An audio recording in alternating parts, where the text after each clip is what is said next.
आता फास्टॅग नसेल तर एप्रिलपासून दुप्पट टोल भरावा लागणार आहे। राज्यातील MSRDCच्या टोल नाक्यांवरती रोख भरल्यास भुर्दंड लागणार आहे। टोल नाक्यांवरील वाहनांच्या रांगा कमी करण्यासाठी हा निर्णय घेण्यात आलाय।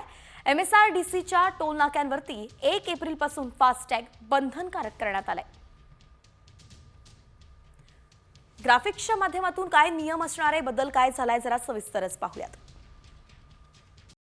कॉमस्कोर नुसार आता isakal.com आहे देशातील नंबर 1 ची मराठी न्यूज वेबसाईट। प्रत्येक अपडेटसाठी isakal.com ला नक्की भेट द्या।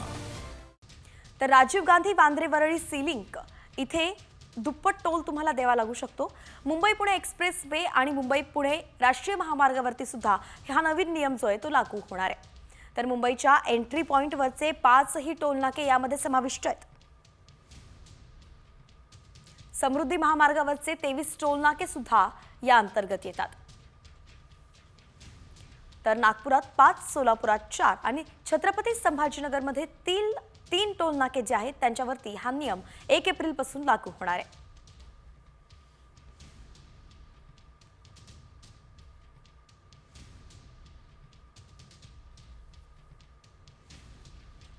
सागर बंगल्यावरती ही भेट झाली। यावेळी विविध विकास प्रकल्पांवरती चर्चा झाल्याची माहिती आहे। औरंगजेबाच्या कबरीबाबत निर्णय घेण्याची जबाबदारी मुख्यमंत्री आणि दोन्ही उपमुख्यमंत्र्यांची असं विधान मंत्री गुलाबराव पाटलांनी केलंय। बजरंग दलाचा आंदोलनाचा स्वतःचा निर्णय याबाबत सरकार विचार करेल असंही गुलाबराव पाटील म्हणाले। खासदार ओमराजे निंबाळकर यांनी राज्य सरकारवरती निशाणा साधलाय। सर्वसामान्य जनतेच्या आरोग्याशी राज्य सरकारचा खेळ सुरू आहे असा आरोपही त्यांनी केलाय। धाराशिवच्या रुग्णालयाचा 361 कोटी रुपये प्रस्तावित खर्च आहे आणि त्यावरून ओमराजे निंबाळकरांनी सरकारवरती टीका केली आहे।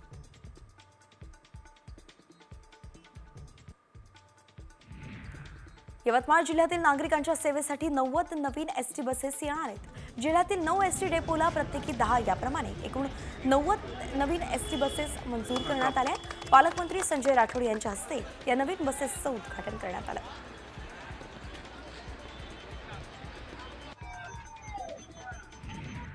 मध्य आणि हार्बर मार्गावरती मेगा ब्लॉक घेण्यात आला आहे। हार्बर मार्गावरती वाशी ते पनवेल ब्लॉक असणार आहे। तर या कालावधीत CSMT ते वाशी विशेष गाड्या सोडल्या जातील।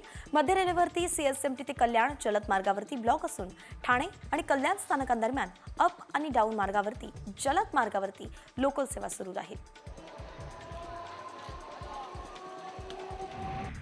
सावित्रीबाई फुले विद्यापीठातील पदवी पदव्युत्तर अभ्यासक्रमांच्या प्रवेश परीक्षेचा अर्ज करण्यासाठी मुदतवाढ देण्यात आली आहे। पदवी अभ्यासक्रमासाठी 30 एप्रिलपर्यंत तर पदव्युत्तर अभ्यासक्रमाच्या प्रवेश परीक्षेसाठी 20 मे पर्यंत मुदत वाढवण्यात आली आहे।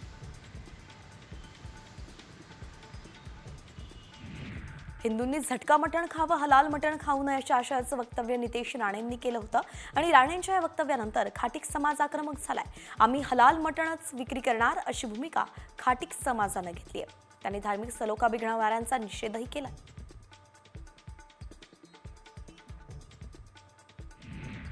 ठाण्याच्या घोडबंदर रोडवरती आनंदनगरमध्ये एका अल्पवयीन मुलाचा कार चालवतानाचा व्हिडिओ समोर आला।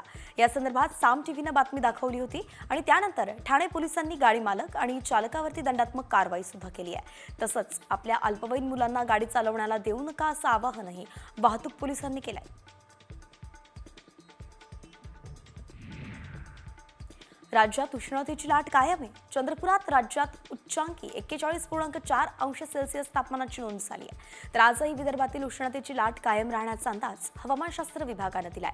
म्हणून घराबाहेर पडताना योग्य काळजी घ्या असंही आवाहन प्रशासनानं केलंय।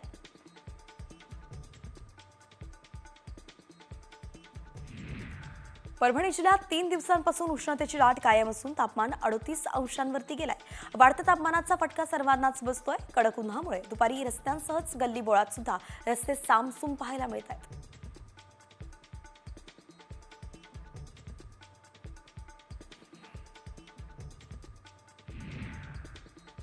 मुंबई आंतरराष्ट्रीय दर्जाचं आर्थिक विकास केंद्र विकसित करण्याचा निर्णय राज्य सरकारने घेतलाय। अर्थसंकल्पात नवी मुंबई आणि खारघर या ठिकाणी विकास केंद्रांची स्थापना करण्याची घोषणा करण्यात आलेली आहे। सोबतच नवी मुंबईत महामुंबई आंतरराष्ट्रीय बाजार स्थापन केला जाणार आहे। रोजगार वाढीसह विकासाला यामुळे चालना मिळेल।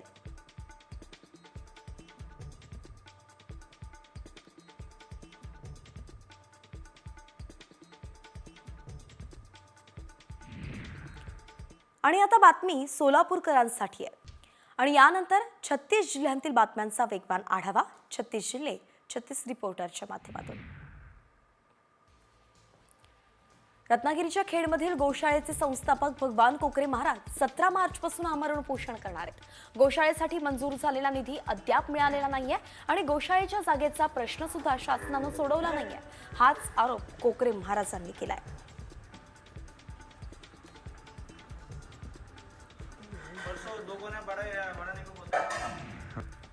पुण्याच्या वाघोलीमध्ये अळी परिसरामध्ये नागरिकांची पाण्यासाठी वणवण सुरू आहे. गेल्या 5 ते 6 दिवसांपासून नागरिक पाण्यासाठी भटकंती करतायत. पाणी पुरवठा विभागाकडून पाणी पुरवठा खंडित झाल्याचं कोणतंही कारण न देता पाणी कपात केली आहे. त्यामुळे नागरिकांना आता मोठ्या समस्यांना सामोरं जावं लागतंय.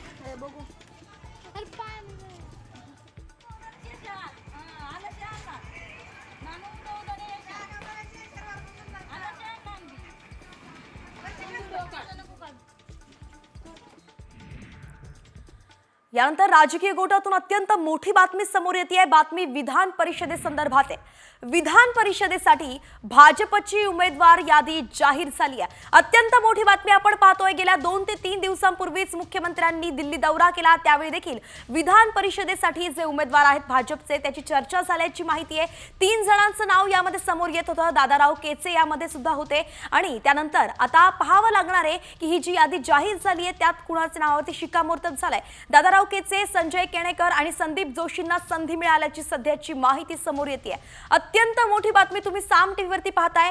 विधान परिषदेसाठी भाजपची उमेदवार यादी जाहीर झाली आहे. त्यात 3 जणांचं नाव आहे. सध्या दादाराव केचे यांचं देखील यामध्ये नाव आहे.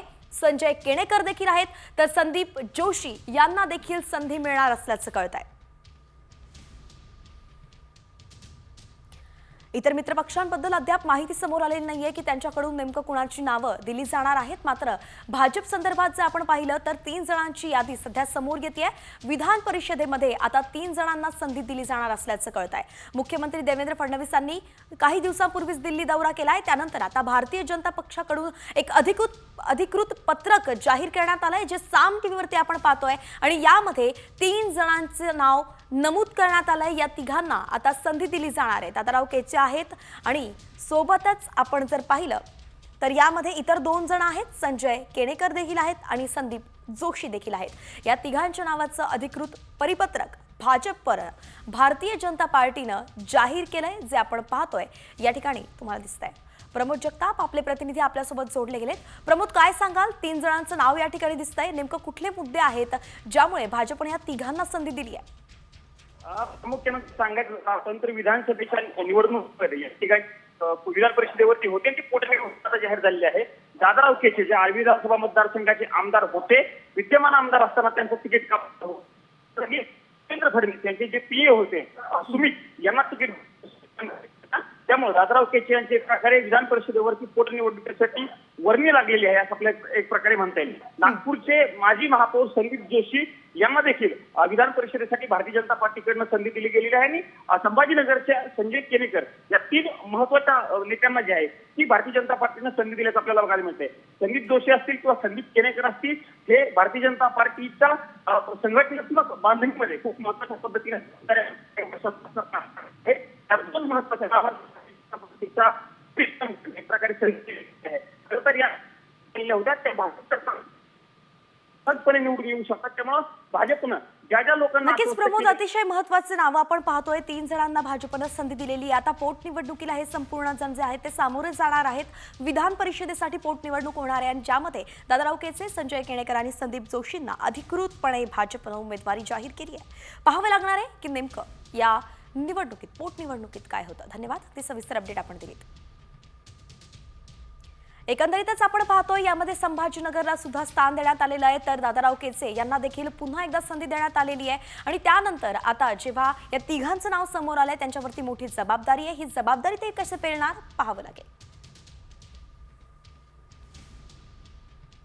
आणि यानंतर पुन्हा 36 जिल्हे 36 रिपोर्टरकडे वळूयात. पुण्यात नरेगावच्या सोसायटीनं 32 सोसायट्यांचा रस्ता अडवलाय. ग्रीनलँड काउंटी सोसायटीनं 12 मीटर डीपी रोड अडवून त्यात सोसायटीचं गेट तसंच गणपती मंदिर बांधून रस्ता अडवलाय. पीएमआरडीकडे वेळोवेळी पाठपुरावा करण्यात आला आणि तरीसुद्धा अतिक्रमण काढलं जात नसल्यानं हायकोर्टाच्या निर्णयाकडे दुर्लक्ष केलं जात आहे आणि परिणामी नागरिक आता आंदोलनावरती उतरले. गडचिरोली पोलिसांनी माओवाद्यांचा मोठा घातपाताचा प्रयत्न उधळून लावलाय. माओवाद्यांनी पुरून ठेवलेले स्फोटक आणि साहित्य पोलिसांनी नष्ट केलंय. यावेळी एक भरमार बंदूक सुद्धा जप्त करण्यात आली आहे. तर जंगल परिसरात माओवाद विरोधी अभियान आणखी तीव्र करण्याचे संकेत देण्यात आलेत. दोन अज्ञात तरुणांनी पेट्रोल टाकून एका चारचाकीला आग लावली आहे. जालन्याच्या अंबड तालुक्यातील मठ पिंपळ गावातली ही घटना आहे. गाडीला आग लावण्याची घटना सीसीटीव्हीत कैद झाली आहे. तर जालन्यातील अंबड पोलीस ठाण्यात आता अज्ञात आरोपींच्या विरोधात गुन्हा दाखल झालाय. पुण्यातील वानवडीमध्ये जगताप चौकात इमारतीला भीषण आग लागली होती. सेक्रेड वर्ल्ड इमारतीच्या नॉर्थ ब्लॉकमध्ये ही आग लागली होती आणि अग्निशमन दल घटनास्थळी दाखल झालं. आगही विझवली गेली.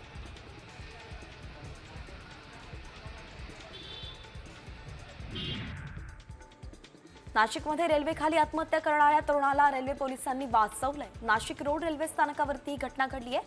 मित्रांसोबत भांडण झाल्यानं आत्महत्या करत असल्याचं तरुणानं कारण दिलं.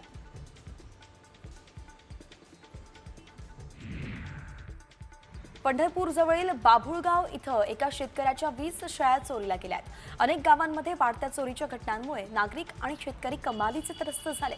अज्ञात चोरट्यांनी सुमारे 1 लाख रुपयांच्या 20 शेळ्या लंपास केल्या.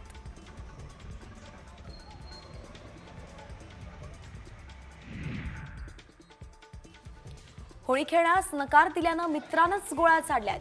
धुळवडीत अंघोळ केल्याचं कारण सांगून रंग लावण्यास नकार दिला आणि तरीही मित्र ऐकत नव्हते. अखेर रागाच्या भरात एकानं पिस्तूल ताणून गोळीबार केला. यामध्ये एक जण जखमी झालाय.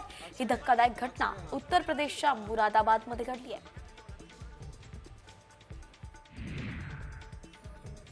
जालन्यात मोकाट कुत्र्यांनी चिमुकल्यावरती जीवघेणा हल्ला केलाय. 7 वर्षीय चिमुकला गंभीर जखमी झाल्यानं त्याला तब्बल 110 टाके पडलेत. 5 कुत्र्यांनी चिमुकल्याचं लचकं तोडल्याची माहिती आहे. जालन्यात मोकाट कुत्र्यांनी हैदोस घातल्याचं यावरून दिसतंय.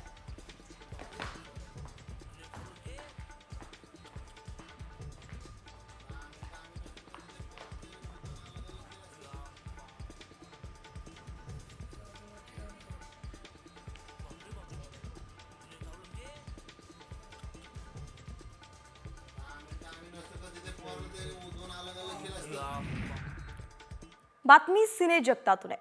बॉलिवूडचा मिस्टर परफेक्शनिस्ट आमिर खान पुन्हा प्रेमात पडलाय. आमिर खाननंच स्वतःही कबुली दिली होती. आमिर खानची तिसरी गर्लफ्रेंड आता सर्चमध्ये सुद्धा ट्रेंडिंग आहे. जो तो आमिर खानची तिसरी बायको कोण हेच नेटवरती शोधतोय. त्यातच आता आमिरच्या गर्लफ्रेंडचा एक नवीन फोटो सुद्धा समोर आलाय. आमिरची गर्लफ्रेंड गौरी स्प्राटचा हा नवा फोटो मोठ्या प्रमाणात व्हायरल होतोय आणि या फोटोमधल्या गौरीच्या लुकची सुद्धा जोरदार चर्चा सुरू आहे. कारण गौरी स्प्राट निळा कुर्ता आणि लेगिन्स घालून दिसतीये, ज्यात ती अगदी कतरीना कैफ सारखी दिसत असल्याचं युजर्सचं म्हणणं आहे. तर नेमका गौरी स्प्राट आहे कोण? ग्राफिक्सच्या माध्यमातून पाहूयात.